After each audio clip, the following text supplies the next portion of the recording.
નમસ્કાર દર્શક મિત્રો, આપ જોઈ રહ્યા છો ઓસ્કર ન્યૂઝ।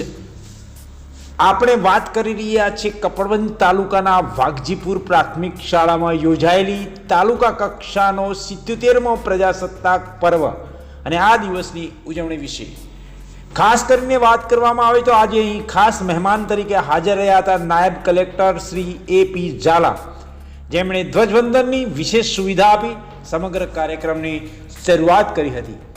પ્રજાસત્તાક દિવસની આ ઉજવણી માત્ર ધ્વજવંદન પૂરતી જ ન રહી, પરંતુ વિદ્યાર્થીઓ અને અધિકારીઓ માટે પ્રેરણાનું વિશેષ આયોજન પણ રહ્યું।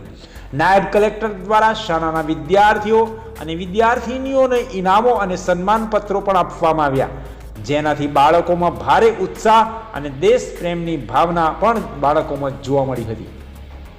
આ સાથે સાથે કાર્યક્રમમાં વૃક્ષારોપણ પણ કરવામાં આવ્યું, જે બાળકો અને સ્થાનિક અધિકારીઓની હાજરીમાં નાયબ કલેક્ટર દ્વારા યોજવામાં આવ્યું હતું। આ સાથે જ કપડવંજ તાલુકાના તાલુકા વિકાસ અધિકારી, સરપંચ વાઘજીપુર તેમજ આતુરસુંબા પોલીસના પીઆઈ પણ ઉપસ્થિત રહ્યા હતા, જેમણે કાર્યક્રમને સફળ બનાવવા માટે મહત્વપૂર્ણ ભૂમિકાઓ પણ ભજવી હતી।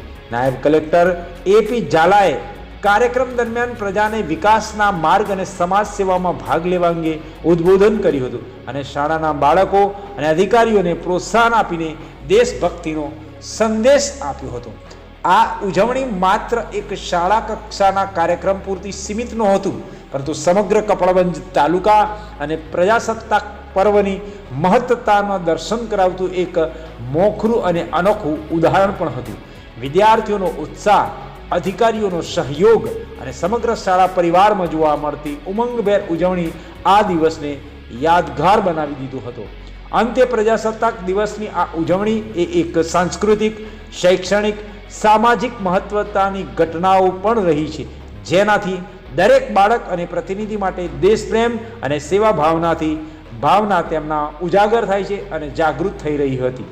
આ હતું કપડવંજ તાલુકાની વાઘજીપુર પ્રાથમિક શાળામાં યોજાયેલા 77મા પ્રજાસત્તાક દિવસનું રિપોર્ટિંગ।